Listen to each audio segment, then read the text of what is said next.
Bom, queridos, hoje eu estou começando uma série, Progresso Já. E essa é uma série muito interessante, porque quando a gente começa o ano, geralmente a gente faz um balanço, né? Do ano que passou, as coisas que foram boas, aquelas que não deram certos, os sonhos frustrados, os sonhos que a gente renova a cada dia. Então, ela é própria para o momento, mas eu não quero aqui simplesmente trazer uma palavra de encorajamento. Eu quero levar vocês a uma reflexão mais profunda. Nós precisamos progredir, porque o mundo está mudando. Vocês estão percebendo isso?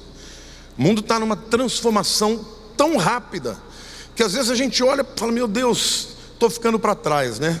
E eu me lembro daquele filme, ou daquele livro, né, de crianças, Alice no País das Maravilhas. Tem um momento que aquela rainha de copas fala algo muito interessante para Alice. E ela diz assim: nesse meu reino, você tem que correr o máximo que você pode para ficar no mesmo lugar. Eu vou repetir: nesse meu reino, você tem que correr o máximo que pode para ficar no mesmo lugar. O objetivo daquele livro era fazer divagações sobre sanidade e loucura, né? Lá as dimensões são alteradas, daí por diante. Mas eu fiquei pensando, como essa fala é própria para hoje. Porque as coisas estão mudando tão rapidamente que, por mais que a gente corra, a gente tem a sensação que a gente não está acompanhando as mudanças, né?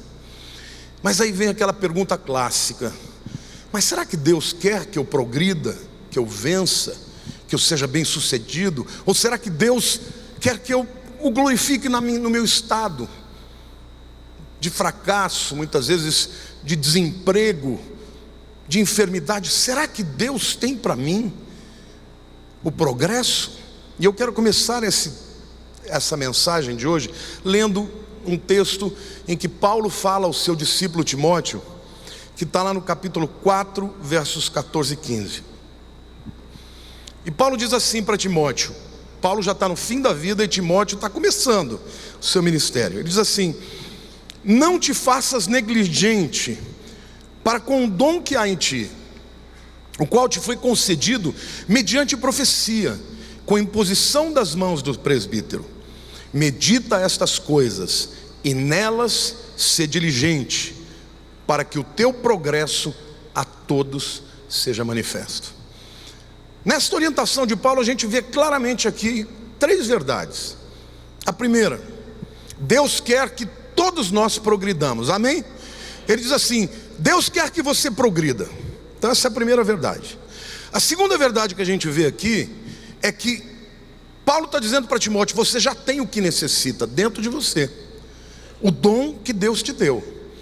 E hoje eu quero começar essa palavra dizendo que todos vocês receberam de Deus dons, talentos, capacidades, que se forem usadas com diligência, e essa é a terceira verdade, você vai progredir na vida.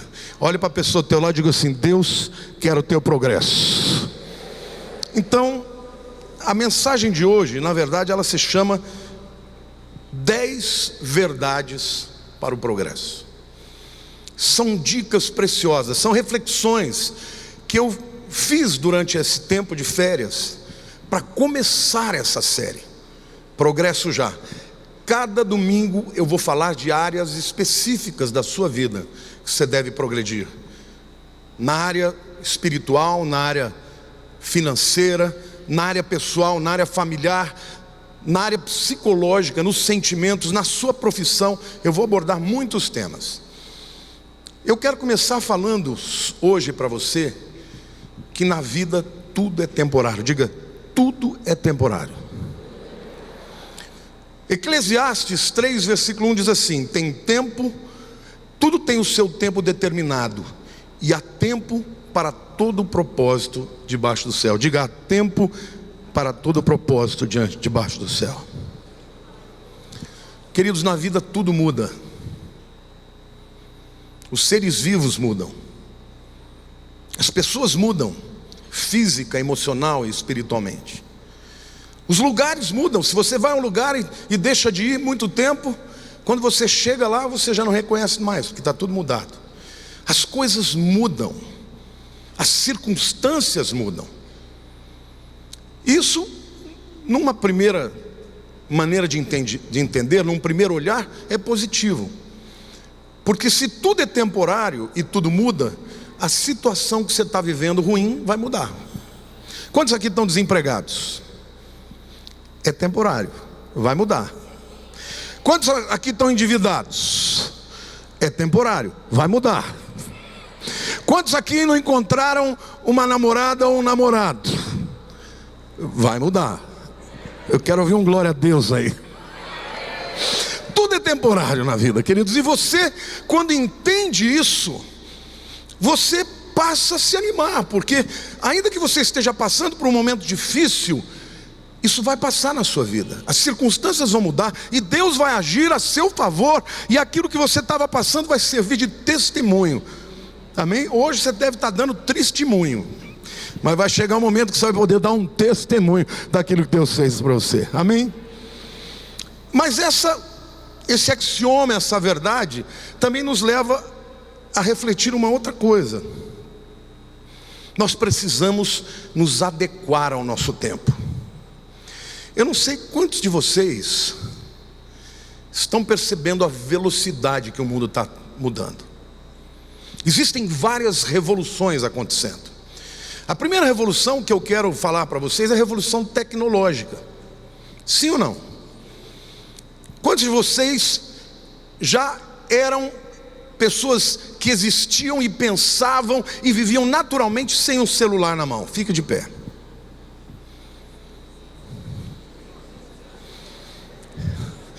Você consegue lembrar da sua vida sem celular? Sem internet? Agora eu vou fazer o contrário. Quantos aqui não conseguem se lembrar do tempo que não havia celular? Fique de pé. Tem que ser jovem. Ok, eu lembro que o Zé Luiz, pode sentar. O Zé Luiz um dia estava comentando uma conversa que ele teve, não sei se foi com a Lígia ou com a Thaís, e a filha dele chegou e falou assim: mas como assim vocês não tinham celular? Não, a gente não tinha. Então como é que vocês falavam um com o outro? Ah, por telefone. Mas e aí, quando é que vocês queriam conversar mesmo? O que vocês faziam? A gente ia se visitar, ela ficou olhando assim. A verdade é que o mundo está mudando tão rápido, irmãos. Só que essa revolução tecnológica, ela muda todas as outras relações. Por exemplo, antigamente a televisão dominava o mundo, porque a televisão ela dizia para você o que você tinha que acreditar. Hoje a informação foi democratizada. Você sabe que eu estava lendo que na palma da sua mão, no seu celular aí, você tem mais informação do que o Bill Clinton tinha quando ele era presidente? Hoje você tem o Google. Hoje você tem muitos outros aplicativos que trazem informação. Então a informação foi democratizada. As pessoas têm acesso a tudo, e isso é bom. Mas tem outras coisas também que passaram a se tornar obsoletas por causa disso. Eu vou dar um exemplo para vocês. A Blockbuster, quem se lembra aqui de quando você ia na Blockbuster para alugar um filme? A Blockbuster simplesmente virou nada, virou pó. Por quê? Porque não se adequou às mudanças do seu tempo. Vocês sabem que quando a Netflix estava no início, quantos aqui assinam a Netflix? Todo mundo, né? Ou alguma outras que tem Now, outros aí, né? Levanta a mão. A Netflix foi oferecida para ser vendida para a Blockbuster por 40 milhões de dólares. A Blockbuster falou assim: não tenho interesse, eu estou muito bem aqui. A Blockbuster está quebrada. E a Netflix foi negociada, ou está sendo negociada com a Apple por 75 bilhões de dólares. Por quê? Porque a Blockbuster não acompanhou as mudanças do seu tempo. Para você progredir, você tem que compreender as mudanças do seu tempo. Essa revolução tecnológica, ela muda até as relações familiares. Eu estava almoçando com a Lilian e do lado assim tinha uma mesa, um pai, a mãe e duas crianças. Os quatro mexendo no celular. Falei: Lilian, eles vão comer e eles vão trocar uma palavra um com o outro. É um tempo em que as pessoas falam com milhões de pessoas à distância, mas estão perdendo a relação pessoal. A segunda mudança que eu quero falar para vocês, a segunda revolução, é a revolução cultural. Vou dar um detalhe aqui, porque eu vou usar termos que preciso explicar. O Marx acreditava que para você transformar a sociedade, você tinha que mudar a base, principalmente as relações de trabalho, as relações de produção. Ou seja, você tinha que tomar dos ricos, né, da burguesia que ele chamava, e dar o poder para os proletários, que era o povo. E eles fizeram isso nas revoluções, principalmente na Rússia, na China. E logo em seguida, o que aconteceu? Eles tomaram todas as terras dos fazendeiros que produziam, e em seguida 6 milhões de pessoas morreram de fome na Ucrânia, porque os que tomaram não sabiam mexer com a terra. Aí vem o Gramsci, que é um italiano, também socialista. Ele diz: não, ao invés de você mudar a infraestrutura, você tem que mudar a superestrutura. E ele Marx chama a superestrutura do quê? Das ideias, dos pensamentos, da filosofia, da religião, da maneira de enxergar a vida. E o Gramsci diz assim: você muda a sociedade, você faz uma revolução mudando a cultura, e as pessoas vão passar por essa transformação sem perceber. Vocês sabem que esse foi o tema de discussão durante muito tempo no PT, e eles acabaram seguindo a linha do Gramsci. E é por isso que o PT trabalha tão incessantemente para mudar a base da cultura, principalmente destruindo os princípios cristãos. Porque eles acreditam que se você mudar a cultura, o cinema, o teatro, as novelas, mudar a maneira das pessoas pensarem, você muda depois a infraestrutura. Mas eu também quero dizer para você que a igreja também muda a superestrutura. Porque onde a igreja entra com pessoas apaixonadas, com pessoas de fé, com pessoas de visão, a igreja muda a história também. Amém, irmãos? Eu creio que o Brasil está sendo transformado pela palavra de Deus. Então esta é uma mudança do ponto de vista cultural, uma revolução cultural. Mas tem uma terceira revolução, que é a revolução social. O Alvin Toffler, um grande sociólogo, escritor, escreveu alguns livros interessantes, como A Terceira Onda, Power Shift, como é que é? Alteração de poder, acho que é essa a tradução. Eu li em inglês. A verdade é a seguinte: ele diz que na primeira onda da humanidade, as pessoas viviam no campo, na agricultura, e por causa disso as famílias viviam junto. Os filhos eram criados com os primos, os tios eram como pais, vivia todo mundo junto. Quem aqui já viu quem já viveu numa fazenda onde os colonos, as famílias viviam todas juntas? Essa é a primeira era da humanidade. Ele disse que a segunda onda é a onda da industrialização. O que aconteceu? As pessoas saíram do campo e foram para as cidades, porque lá estava a indústria. Mas aí cada família passou a viver com seus filhos, pai, mãe e filhos. Mudou a sociedade por causa da mudança das relações de trabalho. E ele fala que a terceira onda é a da tecnologia. Quando eu li esse livro, lá pelos anos de 87, ele falava tudo o que está acontecendo hoje. Famílias diferentes, vamos dizer assim, homem com homem, mulher com mulher. Falava das mudanças de relação de trabalho, falava que as empresas iam deixar de ter grandes escritórios, as pessoas iam fazer home office. Tudo isso o cara profetizou, porque ele entendeu as revoluções. Olhe para a pessoa do teu lado e diga assim: o mundo está mudando. Para progredir, tem que compreender que tudo é temporário. A segunda verdade que eu quero falar para vocês é: persiga ideias. Diga: persiga ideias. Você sabe que a palavra ideia é uma palavra grega. Ideia significa eu vejo.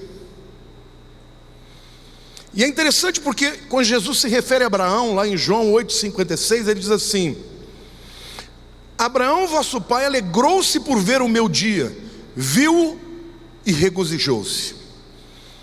Mas lá em Hebreus 11 diz que fé é a certeza das coisas que não se veem, mas se esperam. Parece um contraditório, porque ele é o pai da fé. Jesus está dizendo que ele viu. Porque ideia, querido, não é algo que você vê no mundo físico, mas é algo que você vê no mundo interior. Então, de outra maneira de falar, ideia é fé. Uma pessoa que tem uma ideia e persegue aquela ideia para que ela venha a existir antes que ela existisse, ela está exercendo fé. Então é muito importante que você tenha fé e ideias na sua vida para progredir. Alguém já disse que o propósito de um empresário, das pessoas no mundo, não é buscar o dinheiro, mas buscar uma ideia. Eu estava pensando e me veio isso na cabeça. Há 3 tipos de pessoas no mundo. E eu não estou falando só do ponto de vista econômico, isso é mais amplo. Diga assim, tem os pobres, tem os ricos e tem os prósperos. Os pobres pensam em dinheiro o tempo inteiro. Os ricos pensam em coisas. Pensam em barco, apartamentos, casas, viagens. E os prósperos têm ideias. Os pobres são massa de manobra dos ricos. Eles vão na correnteza. Os ricos são fechados, herméticos, são muitas vezes odiados, invejados. Os prósperos são inspiradores, amados e admirados. Você quer prosperar na tua vida? Não fique pensando em como você vai ficar mais rico. Fique pensando em como você vai ter uma ideia para transformar a vida das pessoas para melhor. Amém? Porque a prosperidade vai vir na tua vida sem que você perceba. Quem controla o mundo não é o dinheiro, são as ideias. Bill Gates fez a loucura de deixar a faculdade de Harvard e abrir um negocinho em Los Angeles. Começou o seu negocinho numa garagem. Era uma ideia de transformar o computador, que eram máquinas enormes, e torná-lo acessível para as pessoas. Ele criou o PC, Personal Computer, computador pessoal. Onde está o Bill Gates hoje, irmãos? É o homem mais rico do mundo. Steve Jobs perseguiu um conceito de tornar um telefone mais do que um instrumento só de comunicação, fazê-lo agradável, acessível. Começou até com os computadores que tinham telas mais fáceis de ser compreensíveis, e se tornou um bilionário. Hoje, em qualquer lugar do mundo, quando a Apple lança um iPhone novo, existem filas enormes, porque ele desenvolveu uma ideia onde havia um novo conceito. Diga assim: pessoas prósperas perseguem ideias. A terceira verdade que eu quero falar para você, se você quer progredir na vida, é: torne-se imprescindível. Você é imprescindível para alguém? Eu quero dizer que isso vai fazer a diferença em você progredir ou não. Há 3 tipos de pessoas no mundo: as que causam problemas, as que fogem dos problemas e as que resolvem problemas. Diga assim: as que causam problemas, as que fogem dos problemas e as que resolvem os problemas. As que causam problema geralmente são aquelas pessoas que se sentem vitimizadas, né? Eu sou assim, eu sou um fracasso, eu sou assim, mas a culpa não é minha, a culpa é do meu pai, a culpa é da 50ª geração antes de mim, a culpa é da sociedade, a culpa é do governo, mas a culpa não é minha. Tem um segundo grupo, que é aquele tipo de pessoa que diz assim: não, eu estou bem como eu estou, mas eu não quero problema, eu fujo de problema. Nenhum desses 2 grupos progride ou prospera, porque o progresso está onde estão os problemas. Você sabia que as grandes invenções no mundo aconteceram na hora de uma necessidade? Olha para a pessoa do teu lado e diga: você quer progredir? Você precisa estar onde os problemas estão. Porque você vale pelo tipo de problema que você tem. Quando você tem um problema médico, você procura quem? Um médico. Para quê? Para ele te curar. Isso é um problema? Médicos custam caros, principalmente os bons. Se você tem um problema legal, você procura quem? Um advogado. Você prefere para te defender um da porta da cadeia ou um top? Qual custa mais caro? Porque ele resolve mais problemas. Empresários resolvem problemas de consumo. As pessoas precisam comer, então alguém tem que vender. Agora você pode ir num restaurante, que você vai sair de lá e vai direto para o banheiro. Ou você pode ir num restaurante que você vai sair de lá falando: meu Deus, queria voltar e comer uma segunda vez. Você precisa entender que para você progredir, você tem que se tornar imprescindível. Eu estava ouvindo, no dia do Memorial Day americano, o dia que eles celebram o Martin Luther King, estava lá a filha do Martin Luther King, num programa de televisão da TBN, que é uma rede americana evangélica. E entrou uma discussão de como é que os negros americanos estavam hoje, depois de tudo que ele lutou. E ela falou uma coisa muito interessante. Ela disse assim: nós negros não podemos nos sentir vitimizados, nós temos que mostrar o nosso valor. E ela contou a história de no estado de Maryland, havia uma célula da Ku Klux Klan muito forte. E um dia, um negro resolveu ir até lá. E ele foi e apareceu na reunião da Ku Klux Klan lá, do nada. E todo mundo olhou para o cara e falou: o que esse camarada está fazendo aqui? Ele disse assim: eu vim aqui me apresentar para vocês, porque eu não consigo entender porque vocês me odeiam sem me conhecer. E eles deram a palavra para ele. Ele começou a se apresentar, começou a falar da sua família, dos seus sonhos. Naquela noite, 25 pessoas deixaram a Ku Klux Klan. E aquela célula da Ku Klux Klan deixou de existir. E ela diz que hoje, no estado de Maryland, não tem mais nenhuma célula da Ku Klux Klan, porque um homem resolveu dizer: eu vou fazer a diferença. Um daqueles homens que lá estavam, que eram da... Pode aplaudir.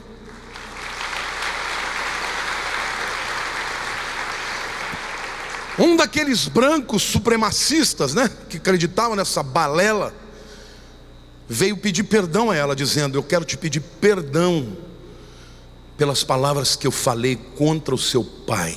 O seu pai é um herói americano, e hoje ele é o meu herói, porque ele disse: eu não vou deixar barato, eu não vou deixar como está, eu não vou me vitimizar, eu quero me tornar alguém diferente. Você pode ser uma pessoa importante, imprescindível, na sua casa, na sua igreja, na sua escola, no seu trabalho e na sociedade. E pessoas assim prosperam, porque Deus quer te levantar, meu querido. Mas você tem que fazer alguma coisa, você tem que ser diligente, você tem que buscar o propósito que Deus tem para você. Amém? A quarta verdade é: entenda a diferença. Presta atenção, porque isso é muito importante.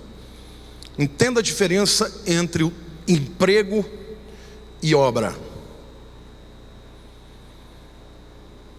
Seu emprego é aquilo que você foi treinado para fazer. A sua obra é o seu chamado. Você pode ser despedido do seu emprego, mas jamais será despedido da sua obra. O seu emprego é onde você é recompensado financeiramente. A sua obra é aquilo que lhe traz prazer. O indivíduo empregado, ele trabalha pelo salário no fim do mês. O indivíduo que está fazendo a obra que Deus lhe chamou para fazer, ele tem alegria em fazer o que ele faz. E você pode saber que isso faz toda a diferença. Mesmo o empresário, se pega a vida de um empresário que prosperou, ele fez do seu trabalho a sua grande alegria. E empresários podem ser muito importantes. Eu estou aqui com dois empresários que foram muito importantes na minha vida. O primeiro, meu sogro. Quando eu cheguei na casa dele para pedir para namorar com a filha dele, essa joia que Deus me deu, eu estava fazendo teologia. Estava no 2º ano de teologia. E eu trabalhava como inspetor diretor de alunos numa escola da periferia. Duro, imagina um indivíduo duro. Não tinha dinheiro para nada. E eu fui na casa dele, ele é um homem próspero e tal, e ele começou a fazer perguntas para mim. Primeiro dia. Ele me chamou num escritório. Aquele escritório depois se tornou um lugar assim, um aconchego, quando eu ia buscar conselhos. Mas para muita gente aquilo era lugar de terror, né?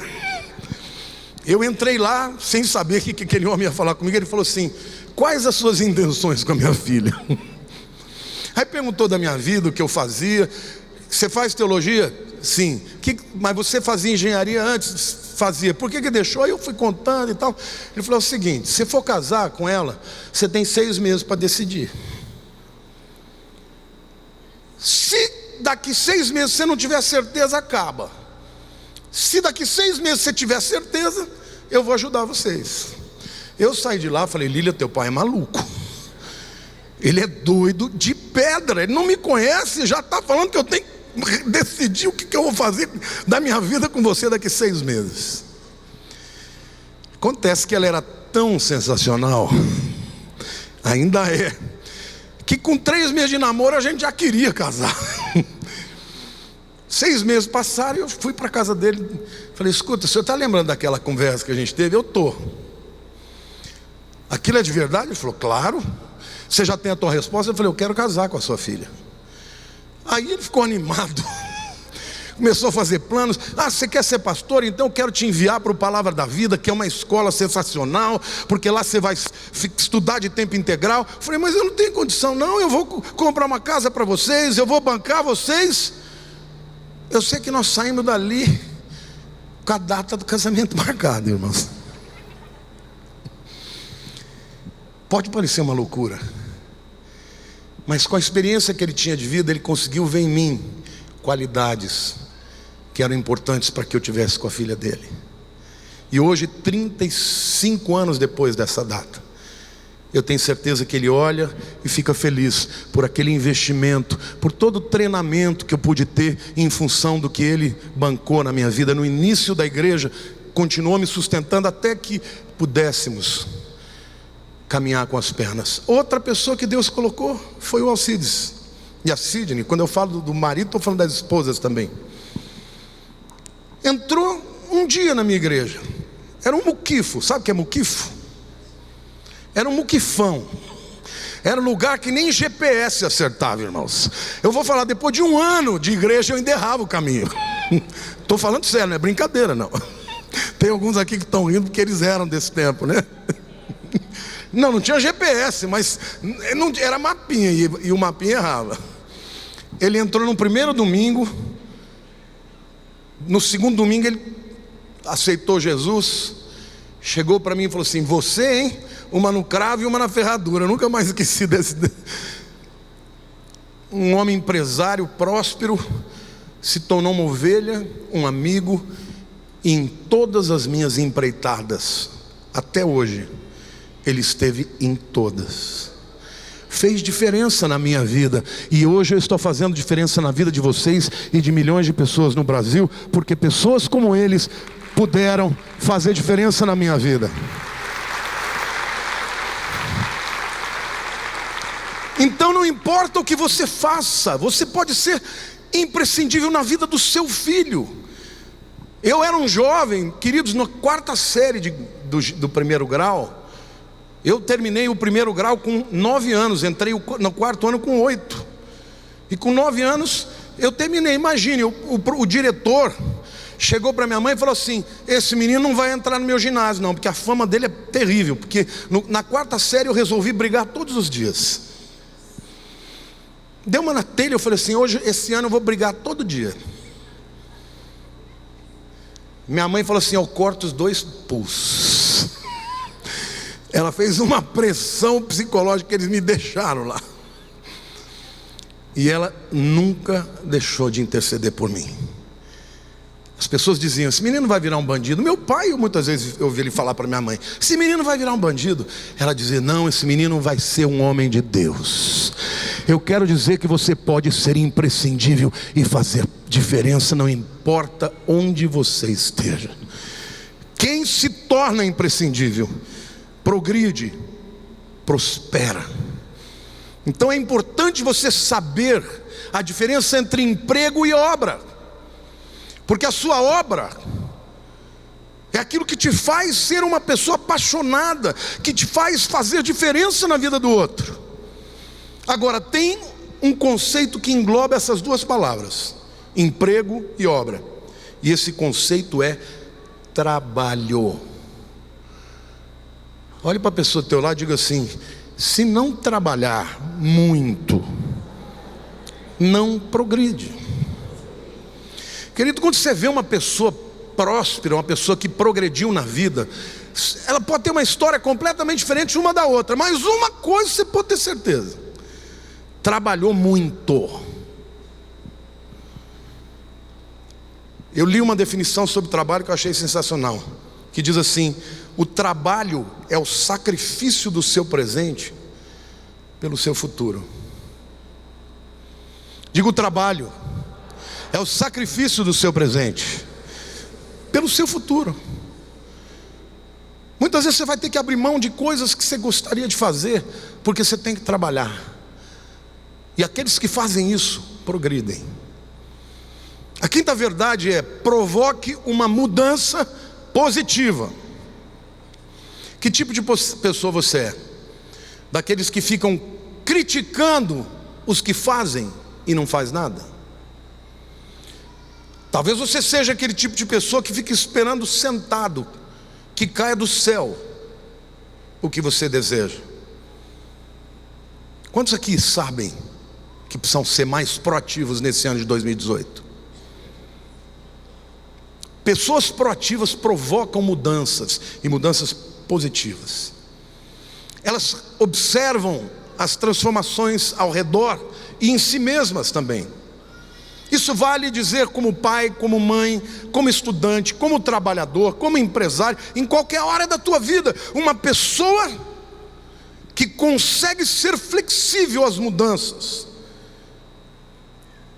e provocam mudanças positivas, são pessoas que vão progredir. Eu citei a Blockbuster, né? Se você tem um negócio que está se tornando obsoleto,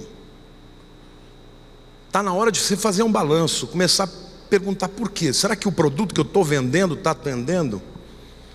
Será que o meu trabalho, será que eu estou renovando a mim mesmo na minha área para atender as necessidades das pessoas? É assim que a gente progride. Eu me lembro que quando eu fui para o Palavra da Vida, no primeiro ano eu achei que eu sabia muito. Eu olhava para os professores e falava: não sabe nada. Hoje, quando eu vejo esses jovens na internet que não sabem nada, achando que sabe, citando o grego, eu era daquele jeito. Então eu até tenho um pouco de misericórdia por isso. Mas logo eu fui perceber que eu não sabia nada. E aí eu comecei a estudar para valer. Aquele menino que nunca tinha lido um livro até entrar na faculdade, Deus falou comigo: você quer fazer teologia, vai para o ministério, então você se prepare, porque maldito aquele que faz a obra do Senhor relaxadamente. E eu comecei a estudar, amar estudar. Hoje eu fui me encontrar com o Joel, né, o meu amigo apóstolo que prega aqui sempre. E ele brincou comigo e falou: pô, você acabou de gravar um vídeo aí dizendo que você está lendo uns livros. Ele falou: rapaz, eu não quero nem ver livro. Eu falei: Joel, leitura para mim é o principal lazer. Eu amo quando a Lília fica dormindo até tarde, porque eu leio. E quando eu vou de férias, eu leio o dobro do que eu leio aqui, porque aqui eu tenho muitos outros afazeres. Agora, quando você se torna uma pessoa de valor, que é a sexta verdade que eu quero dizer, você começa a progredir na vida. Se eu pudesse dar um conselho prático para vocês, vocês querem? Um conselho prático para mudar a vida de vocês e vocês progredirem, quantos querem? Quantos estão dispostos a fazer?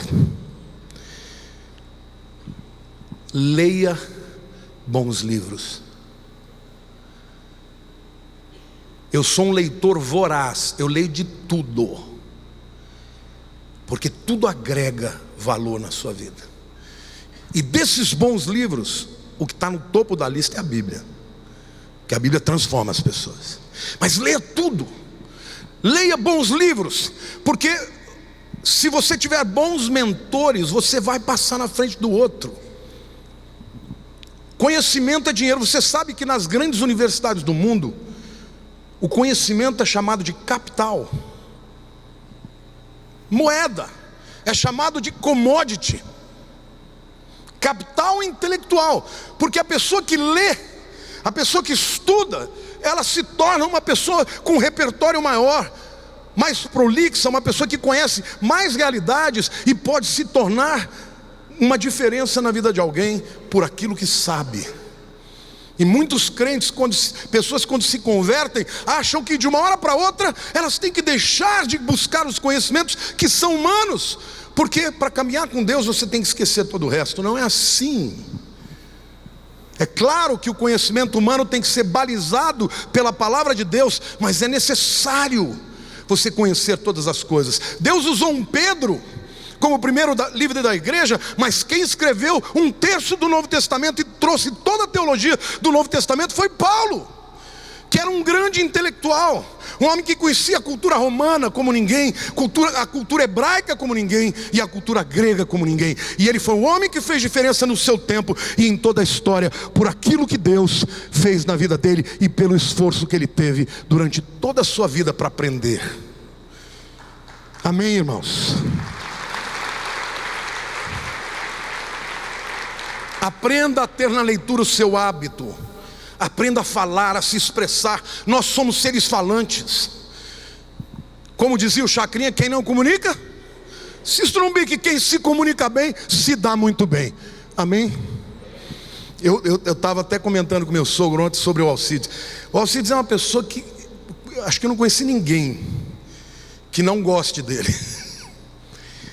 E o que ele tem é uma capacidade de se comunicar. E se alguém não gosta é porque está com inveja. Ele se comunica com qualquer um. Com o jeitinho dele ele vai abrindo o caminho. A sua comunicação, a sua experiência de vida, o seu conhecimento vai lhe abrir portas e você vai progredir. Não olhe para si e diz, mas essa não é a minha capacidade. Para você se tornar melhor, você tem que focar nas suas qualidades, mas também nos seus defeitos. Porque as suas qualidades vão ser potencializadas, mas os seus defeitos precisam ser minimizados.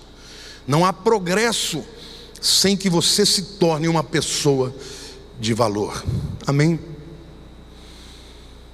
Como tornar-se uma pessoa de valor? Procure se desenvolver. Está começando o ano. Pense o que você quer melhorar. Estude uma nova língua. Programe-se para ler mais livros, para estudar a sua área. Eu observei a pregação do Israel. E várias pessoas, ele está de férias agora, se ele não ouvir, vai ouvir depois o testemunho. Várias pessoas falaram para mim, nossa, Israel está diferente, está pregando com uma outra autoridade. Vocês sentiram isso ou não? Eu vou contar um segredo para vocês. O que mudou na vida dele, começou a se preparar. Um dia ele estava numa reunião de oração com a Lília, e a Lília falou, citou alguma coisa, ele falou do Myles Monroe. Ele falou, quem é?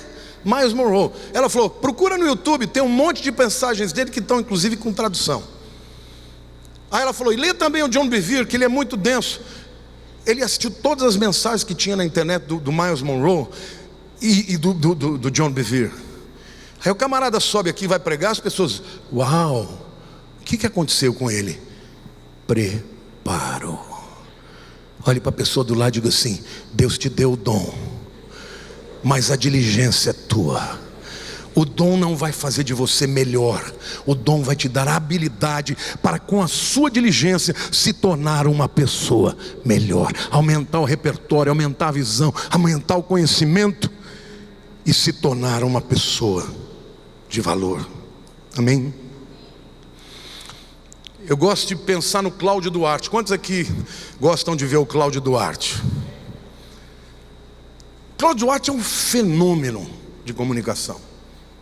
Não tem igual no Brasil. Ele é daqueles que Sabe, é uma pérola bruta que tem uma capacidade de se comunicar incrível.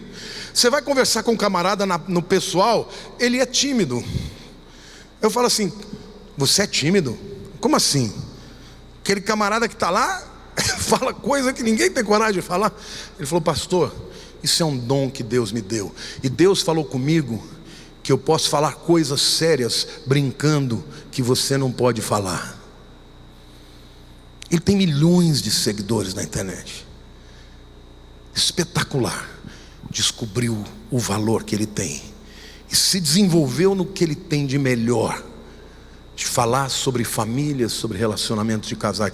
Você não vai ver o Cláudio Duarte falando sobre outros temas. Ele fala daquilo que ele é bom e por isso progride. Procure se desenvolver, aumentar o conhecimento mais do que o dinheiro no seu bolso. Aumente o repertório. O dinheiro pode acabar, mas o conhecimento não. Preste atenção que isso aqui é uma frase que vai mudar a sua vida. Se você se tornar valioso para o mundo vai pagar para você ser quem você é. Se você se tornar valioso para o mundo vai pagar para você ser quem você é. E eu quero que você saiba que você foi feito por Deus. Dentro de você existem dons e capacidades e habilidades para mudar a história. O que Satanás faz é criar circunstâncias e a história muitas vezes na vida das pessoas faz com que elas acreditem que elas são comuns. Você não é comum, você é exclusivo. E se você é exclusivo, Deus tem um propósito para a tua vida e pode fazer de você uma pessoa que vai brilhar, que vai iluminar o mundo. E através da sua vida o Evangelho vai ser admirado, desejado. As pessoas ficarão sedentas pelo Deus que você crê, porque elas desejarão ser o que você é. Amém? Diga assim: eu quero me tornar no ano de 2018 uma pessoa de valor. E aqui eu quero falar para os jovens. Quantos aqui tem menos de 35 anos? Fique de pé.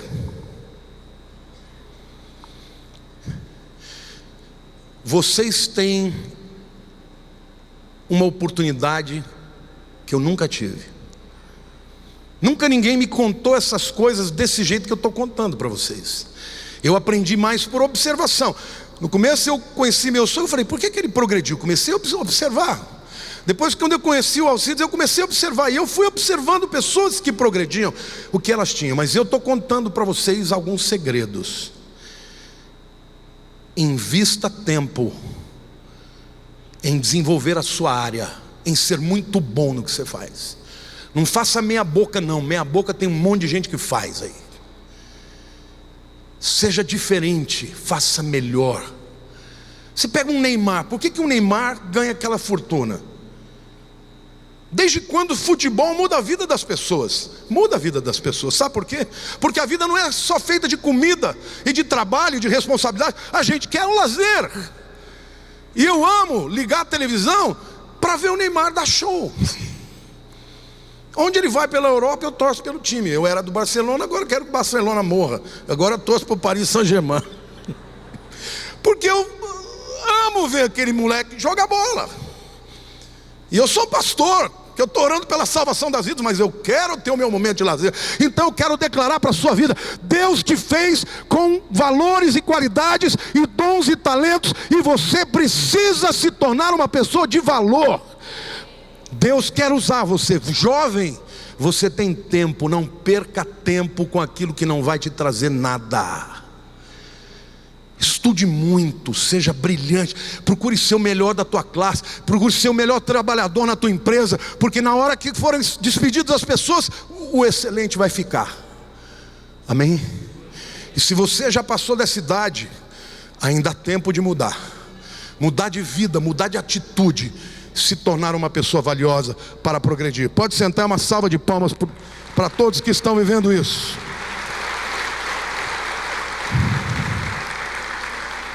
Mas sobretudo eu quero dizer que você deve ser valioso para Deus. Presta atenção aqui também, que isso é importante. Falei em ser valioso para o mundo, para a família, aquilo que você faz. Mas por melhor que você seja, por mais dons que você tenha, vai chegar uma hora que você vai enfrentar uma dificuldade que você não é capaz de resolver. E nessa hora, quem tem o favor de Deus salta montanhas. Deus deu tudo isso que você tem, sua capacidade, seu inteligência, seus talentos, para um propósito.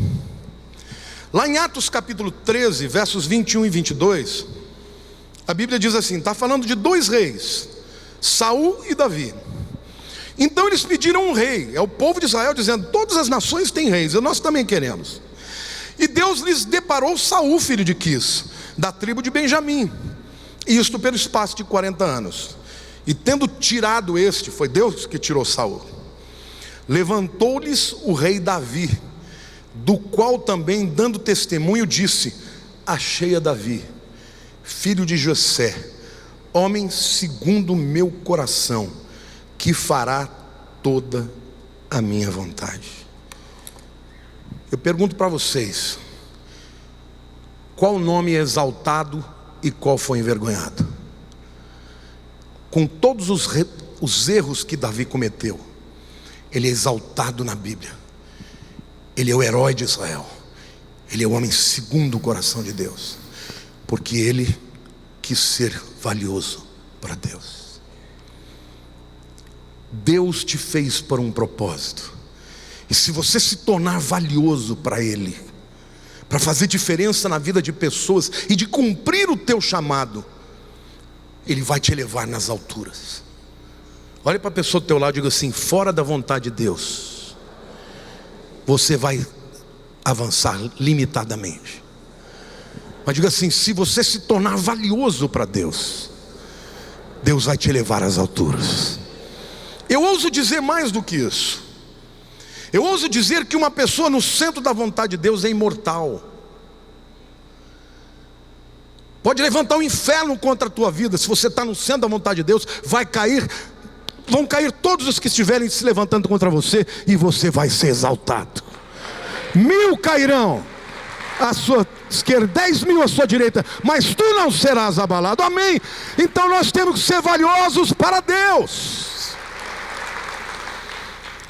Em sétimo lugar, siga a sua paixão. Meu pai queria que eu me tornasse engenheiro. Queridos, provavelmente muitos prédios teriam caído se eu fosse engenheiro. Quando eu me casei, estava namorando com a Lília, um dia eu falei para Deus, Senhor, se ela, isso foi antes de eu pedir ela em casamento aquele dia lá para o meu sogro. Falei, se ela não falar que tem chamado, eu não vou me casar com ela. Até que um dia ela falou, vou para a Palavra da Vida. Eu falei, mas por quê? Porque Deus me chamou para o ministério. Eu falei, agora está bem. Aí eu fiz uma pergunta para ela, eu falei assim, olha, vou ser pastor, e muito provavelmente eu vou viver com muito pouco. A maioria dos pastores são pobres. Você está disposta a casar com uma pessoa que vai ser pobre? Ela falou, estou disposta a casar com você. Se nós vamos ser pobres ou não, isso não sei. Ela sempre teve visão. Mas por que eu estou dizendo isso, irmãos? Porque a verdade é que quando você faz aquilo que você tem paixão, você faz bem feito. E não importa o que você faz, se você fizer bem feito, você vai prosperar. E eu, quando me converti, eu passei a ter uma paixão por vidas. Até hoje eu ainda gosto de sentar e receber pessoas para aconselhar, para orar. É uma das coisas que eu mais gosto. Eu gosto muito mais do que ficar pensando em estratégias. Eu gosto de gente, de impactar a vida de pessoas. Eu gosto de estudar. Eu tinha uma perspectiva, eu não tinha nem ambição de me tornar uma pessoa próspera. Mas como eu me apaixonei por aquilo. E durante todos os anos da minha vida que eu passei dificuldade financeira, porque no início da igreja era muito difícil, nós sempre fomos felizes. Minha casa estava cheia de ovelhas, cheia de pessoas. E gradativamente eu fui crescendo, porque as obras das minhas mãos foram aparecendo. Deus abençoou, nós fizemos a nossa parte e eu progredi. Vejam vocês, vejam esse lugar que nós estamos. Deus faz você progredir.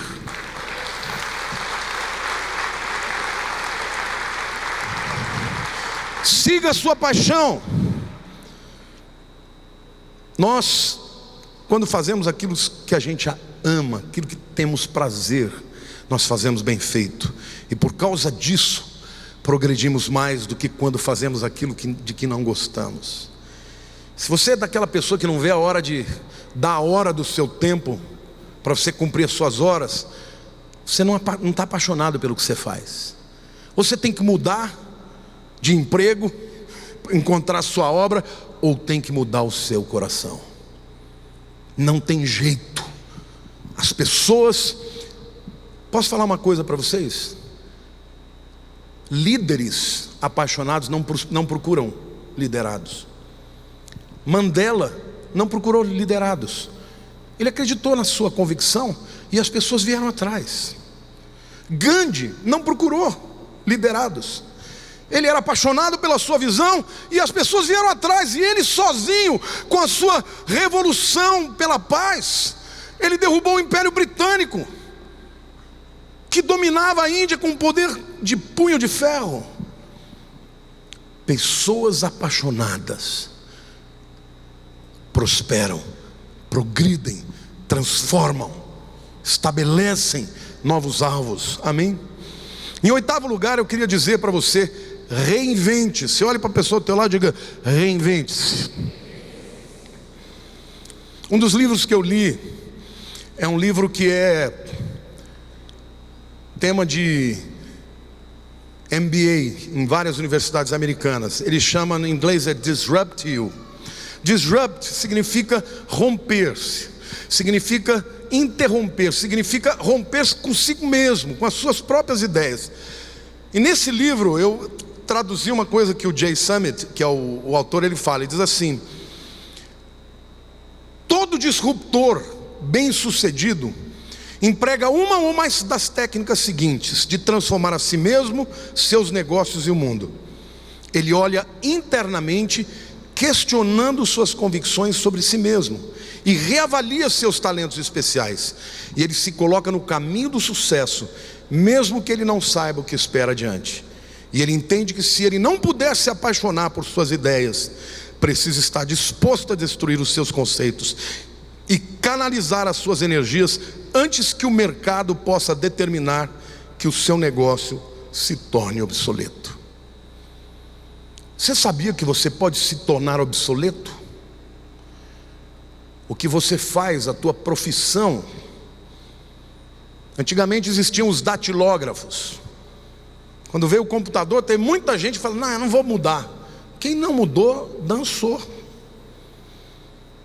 Porque hoje você tem os analfabetos digitais. Eu brinco com a Lilian, brincava no começo dessa parte de tecnologia. Ela tocava numa tela, destruía. Ela conseguia fazer coisas no tablet que eu falava: como é que você conseguiu fazer esse negócio de sumir? Mas ela não desistiu. Hoje eu falo: meu amor, como é que faz isso aqui? Aí ela fala: é aqui, aqui, aqui. Eu falo: olha, quem te viu, tinha que te ver. Ela está me ensinando algumas coisas na questão do celular.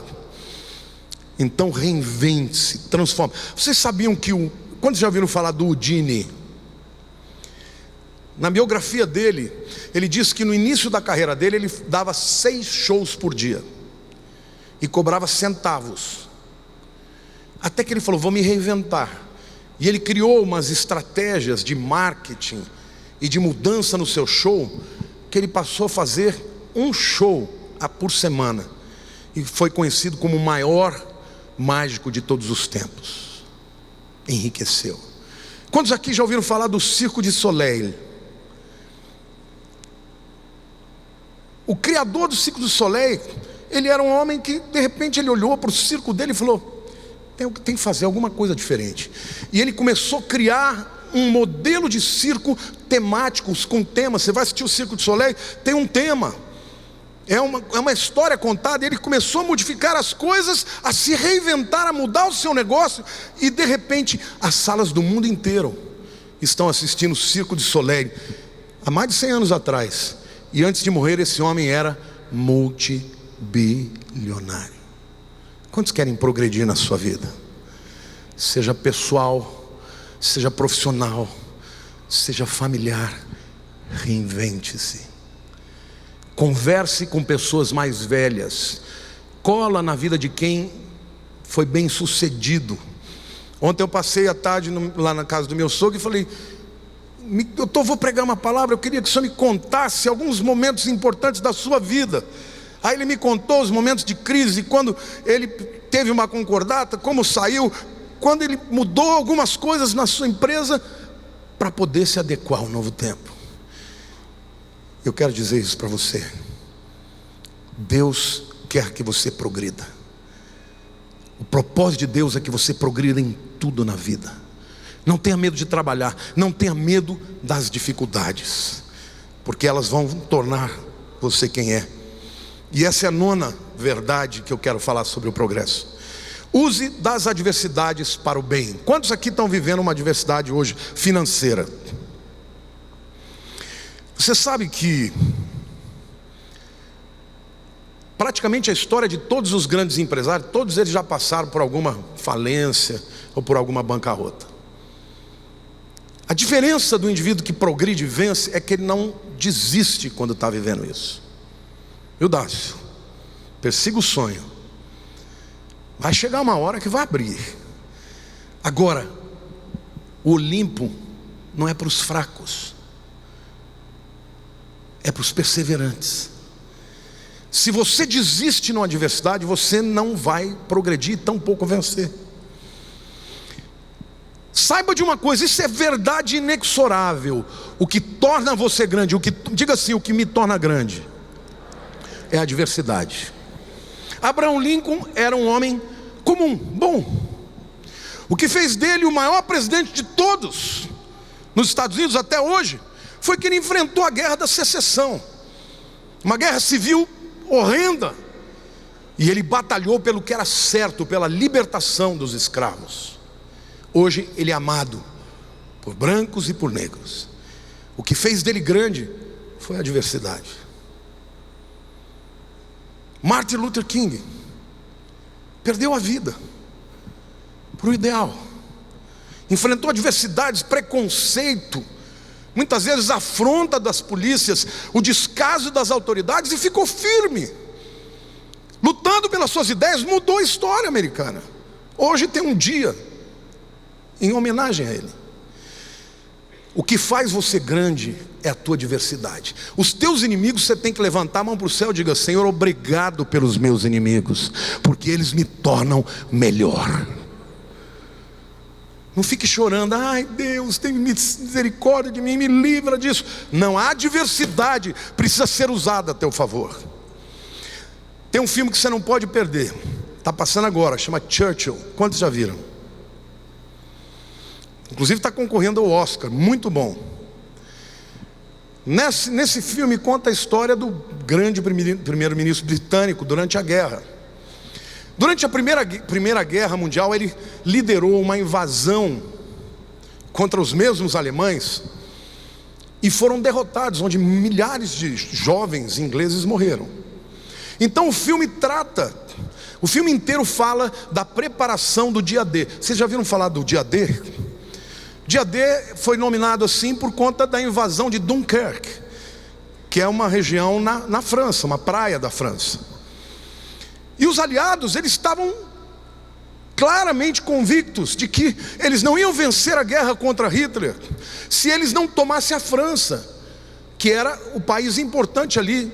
Dominando a França, dominavam a área ocidental da Europa. E o Churchill, por causa da experiência negativa que ele teve, o filme inteiro ele fica choramingando, dizendo: eu não quero mandar os jovens para a morte, não vamos.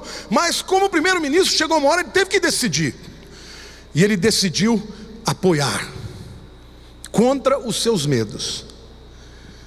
E o dia D foi o dia que a vitória vitória dos aliados foi cachapante. E ali começou a queda de Hitler e dos alemães e do eixo, vamos dizer assim, Japão, Itália e Alemanha.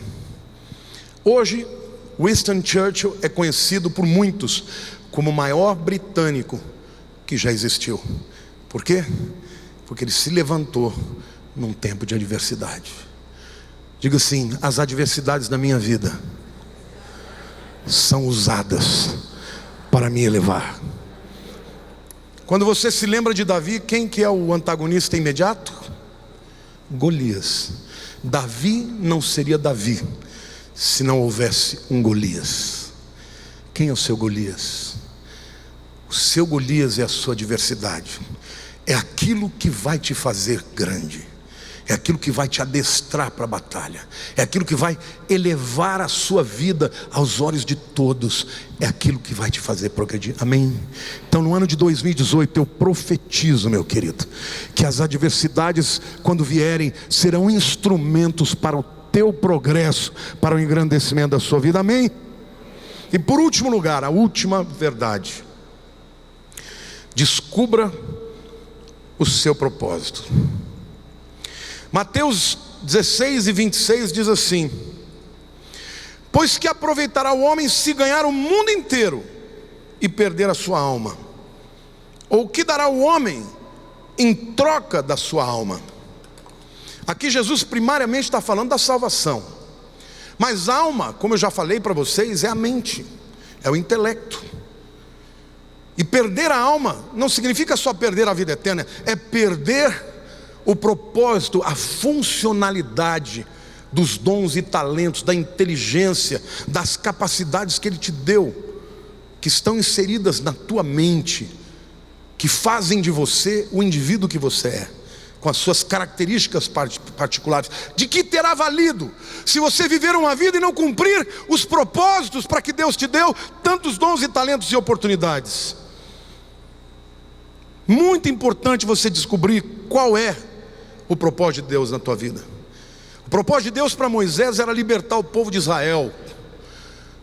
O propósito de Deus de fazer Esther uma rainha era salvar Israel de um genocídio, porque Amã, o amalequita, o primeiro-ministro da Pérsia, conseguiu convencer o rei Assuero de que o povo judeu era um povo pernicioso e que deveria ser exterminado. Nessa época Esther já era rainha, e este plot, essa conspiração foi descoberta quando Mordecai estava lá passando pelo palácio. Sem querer ele ouviu a conversa do que Amã estava querendo fazer. Aí ele chega para Esther e fala: Esther, você é a rainha, você tem que ir lá no rei. E naquele tempo, ainda que ela fosse rainha, ela não podia comparecer para a sala do trono na hora que ela quisesse. Qualquer pessoa que entrasse na presença do rei, se não tivesse sido convocada, podia morrer na hora. Até tinha uma maneira do rei mostrar se ele tinha sido favorável ou não.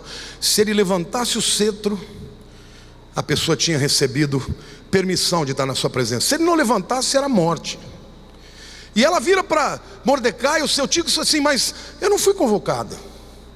Vejam o que a Bíblia diz da conversa de Mordecai para Esther. Está lá em Esther capítulo 4, versos 13 e 14. Então lhes disse Mordecai, que respondesse a Esther: não imagines que por estares na casa do rei, só tu escaparás entre todos os judeus. Porque se de todo te calares agora, de outra parte se levantará para os judeus socorro e livramento, mas tu e a casa de teu pai perecereis. E aí vem a frase emblemática: e quem sabe se para conjuntura como esta é que foste elevada a rainha. Eu vi um testemunho de um filme chamado Against All Odds, contra todas as probabilidades. É de um jornalista judeu americano que nem é religioso, e ele foi contar as histórias dos livramentos milagrosos de Deus para a nação de Israel. Ele disse que na época, em 83, na guerra do Yom Kippur, os inimigos árabes estavam invadindo Israel, eles estavam praticamente perdidos. E a primeira-ministra, Golda Meir, ligou para o Henry Kissinger, que era o secretário dos Estados Unidos, o secretário de Estado, e ele é judeu. E ela disse assim: secretário, manda ajuda, porque não, nós vamos ser aniquilados. E o Kissinger, que era judeu, diz: let the Jews bleed a little. Deixe os judeus sangrar um pouquinho. Ela ligou para o... Qual foi aquele que foi impedido? O Nixon, Richard Nixon. Ela ligou para o Nixon no meio da noite e começou a falar com ele. Ele deu o testemunho que quando ele ouviu a voz da Golda Meir, ele se lembrou de um dia que ele tinha 12 anos de idade, e a mãe dele, que era cristã, foi orar com ele na cama e disse: filho, Deus me falou que Ele vai te levantar para grandes coisas nesse mundo, mas no dia em que você estiver nessa posição e tiver que optar por salvar o povo de Israel, faça, porque foi para isso que Deus te levantou. Então, quando a Golda Meir pediu isso, irmãos, isso está num documentário de um cara do New York Times, é uma coisa séria. O Nixon ouviu a mãe dele falando, e ele mandou as tropas americanas imediatamente, e Israel venceu as tropas, a guerra do Yom Kippur, e hoje é uma nação pujante, porque um homem, porque uma mulher ousou influenciar o seu filho, porque o seu filho, quando chegou na posição que ele estava, ele entendeu que ele estava lá para aquele propósito. E eu quero declarar para você, querido, Deus tem um propósito para você, nessa vida, nesta história, neste tempo. Cumpra este propósito, e Deus vai elevar a sua vida, e vai tornar a sua vida relevante. Vamos ficar de pé e orar. Esta é uma palavra que você pode depois ouvir de novo e orar sobre ela e crer que Deus tem esse chamado para a tua vida. Põe a mão no seu coração. Senhor, eu creio de todo o meu coração que ao longo da nossa vida, muito antes de nascermos, o Senhor já tinha um propósito para cada um de nós. Assim como o Senhor falou para Jeremias que no ventre da sua mãe ele foi chamado para ser profeta nas nações, cada vida aqui o Senhor tem um propósito. E eu quero te pedir, Senhor, que nesse ano de 2018 cada um de nós descubra o seu chamado, o seu propósito, o seu grau de influência. Pode ser na vida de um filho, de um neto, de um vizinho, de um amigo, não importa qual seja a área, Pai, mas que nós entendamos que a nossa vida é preciosa, que nós desejemos, ó Deus, prosperar não por motivações pessoais, não simplesmente para o enriquecimento, mas para cumprirmos o nosso propósito. Porque, Senhor, quando nós somos usados para esse chamado, para esse propósito, nós não só prosperamos, mas levamos outros a prosperarem. Eu profetizo sobre, não só sobre estes que aqui estão, mas sobre a vida de todos que estão me vendo, que Satanás vai deixar as suas garras, e as correntes do inferno vão ser quebradas na mente, no coração, nos sentimentos, na visão, na fé e nas convicções, em nome de Jesus. Diga assim: Senhor meu Deus, eis-me aqui, eu quero progredir, para que o teu propósito na minha vida seja cumprido. Ajuda-me, revela-me quando eu estiver no caminho, mostra-me o que eu tenho que fazer. Perdoa-me, Senhor, quando eu me omito, ou quando eu digo não para a tua chamada. Mas eu ouvi a tua palavra hoje, e eu creio que o Senhor tem um grande propósito na minha vida. Cumpre a mim, Senhor, obedecer e cumprir esse chamado. Diga: eu aceito a tua palavra, humildemente aceito o teu chamado, a tua ordem de progredir para a glória do teu nome. Eu quero ser sal da terra, luz do mundo.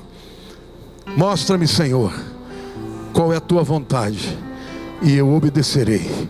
Eu entrego a minha vida, da minha família, meu negócio, meus dons, minha obra ao Senhor, para a honra e glória do teu nome, em Cristo Jesus.